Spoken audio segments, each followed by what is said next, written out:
آج ہم اس ویڈیو میں ایسی جگہ کی بات کریں گے جس کی تمنا ہر انسان کے دل میں ہوتی ہے اور دل سے دعا نکلتی ہے کہ اللہ تعالیٰ ہم پر ایسا کرم و فضل نازل فرما دے اور ہمیں نمازی کر دے کہ ہمیں جنت عطا فرما دے۔ جی ہاں، آج ہم اس ویڈیو میں بات کریں گے پیاری جگہ جنت کی۔ سب کہتے ہیں کہ جنت کیسی ہے، جنت کہاں ہے۔ یہ جاننے کے لیے آپ ہماری ویڈیو کو اینڈ تک لازمی دیکھیے گا تاکہ آپ یہ سب جان سکیں۔ جنت ایک مکان ہے جو اللہ تعالیٰ نے ایمان والوں کو ان کے اچھے عمل کے بدلے میں انعام کے طور پہ ان کے لیے تیار کر رکھا ہے۔ اس میں وہ نفیس نعمتیں مہیا کی گئی ہیں کہ نہ کسی آنکھ نے دیکھی اور نہ کسی کان نے سنی اور نہ ہی کسی انسان کے دل پہ اس کا تصور گزرا ہے۔ جو کوئی مثال اس کی تعریف میں دی جاتی ہے سمجھانے کے لیے ہے، ورنہ اعلیٰ دنیا کی اعلیٰ سے اعلیٰ چیز بھی جنت کا مقابلہ نہیں کر سکتی۔ جنت کے آقا صلی اللہ علیہ وآلہ وسلم نے فرمایا ہے کہ جنت کی ایک اینٹ سونے کی اور ایک اینٹ چاندی کی ہے۔ اس کا گیا خالص مشک کا ہے، اس کی بجری موتی اور یاقوت کی ہے، اس کی مٹی زعفران کی ہے۔ جو اس میں داخل رہے گا خوش رہے گا، کبھی غمگین نہ ہوگا، ہمیشہ رہے گا، کبھی بھی نہ مرے گا۔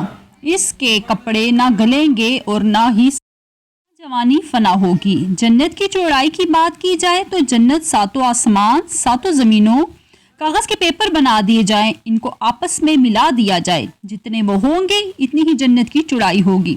سبحان اللہ۔ جنت کی چوکھٹوں کی بات کی جائے، جنت کی 2 چوکھٹوں کا فاصلہ 40 سال کا ہے۔ جنت کے خیموں کی بات کی جائے تو جنت کے بارے میں ہمارے پیارے آقا صلی اللہ علیہ وآلہ وسلم نے فرمایا، بے شک جنت میں ایک موتی کا خیمہ ہوگا، اس کی چوڑائی 7 میل ہے، اس کے گوشے میں اس کے گھر والے ہوں گے کہ دوسرے گوشے والوں کو نہ دیکھ سکیں گے اور مومنین ان کے پاس چکر لگائیں گے۔ جنت کی منزلیں ہمارے آقا صلی اللہ علیہ وآلہ وسلم نے فرمایا ہے کہ جنت میں 100 منزلیں ہیں اور ہر ایک 2 منزلوں کے درمیان کا فاصلہ زمین و آسمان کا ہے، اور جنت الفردوس جنت کا اعلیٰ درجہ ہے جس میں جنت کی 4 نہریں بہتی ہیں، جس کے اوپر عرش عظیم ہے۔ فردوس کے اوپر عرش عظیم ہے۔ تم جب بھی اللہ سے مانگو جنت الفردوس کا سوال کرو۔ جنتی درختوں کی بات کی جائے تو جنت کا درخت کا ایک تنا سونے کا ہوگا کہ اگر ایک درخت کے سائے میں ہزاروں سال تک کوئی سفر کرتا رہے تب بھی اس کا سایہ ختم نہ ہوگا۔ جنتی حوروں کی بات کی جائے تو پیارے آقا صلی اللہ علیہ وآلہ وسلم نے فرمایا کہ جنت میں حور العین کی محفلیں سجیں گی اور وہ آوازیں بلند کریں گی، ان کی آواز نہ کسی مخلوق نے سنی ہوگی، اور وہ کہیں گے کہ ہم ہمیشہ رہنے والیاں ہیں، وہ خوش رہنے والیاں ہیں، وہ کبھی فنا اور غمگین نہ ہوں گی۔ اسے خوشخبری ہو جو ہمارا ہو اور ہم اس کے ہوں۔ جنت کے دریا کی بات کی جائے تو جنت میں 4 دریا ہوں گے، ایک پانی کا، دوسرا شہد کا، تیسرا دودھ کا اور چوتھا شراب کا ہوگا۔ شراب کی بات کی جائے تو وہ دنیا کی شراب جیسی نہ ہوگی، نہ وہ نشہ آور ہوگی اور نہ ہی بدبودار ہوگی۔ جنت کی شراب بہت ہی پاکیزہ، خوشبودار اور بہت ہی لذیذ ہوگی۔ ان 4 دریا سے جنت کی نہریں رواں ہوں گی۔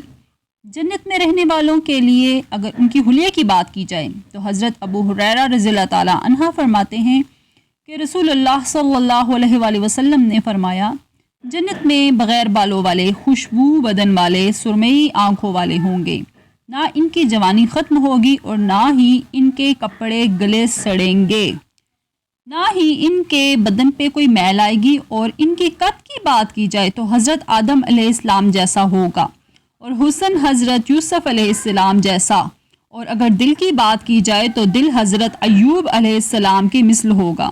جنت میں تمام لوگوں کی عمر، چاہے وہ بچہ ہو، کوئی بوڑھا ہو یا بوڑھا ہو کر یا جوان ہو کر مرا ہو، ان کی عمر 30 سال ہوگی، کسی کو بھی نیند نہیں آئے گی۔ پیارے آقا صلی اللہ علیہ وسلم نے فرمایا نیند موت ہی کی ایک قسم ہے، جبکہ جنت میں موت نہیں ہوگی، لہٰذا نیند بھی نہیں آئے گی۔ جنت کی زبان کی بات کی جائے تو سب عربی زبان بولیں گے۔ جنتی لباس کی بات کی جائے تو درخت جنت میں ایک ریشمی بوٹی کا درخت ہوگا جس سے لباس بنے گا۔ جنت میں ہر چیز جو دل کرے گا عطا کی جائے گی۔ ایک عربی نے آقا صلی اللہ علیہ وسلم سے عرض کی کہ اے رسول اللہ صلی اللہ علیہ وسلم، کیا جنت میں اونٹ بھی ملیں گے؟ تو پیارے آقا نے فرمایا اگر اللہ کریم تجھے جنت میں داخل فرماتا ہے تو وہاں ہر شے موجود ہوگی جو تیرا دل چاہے گا۔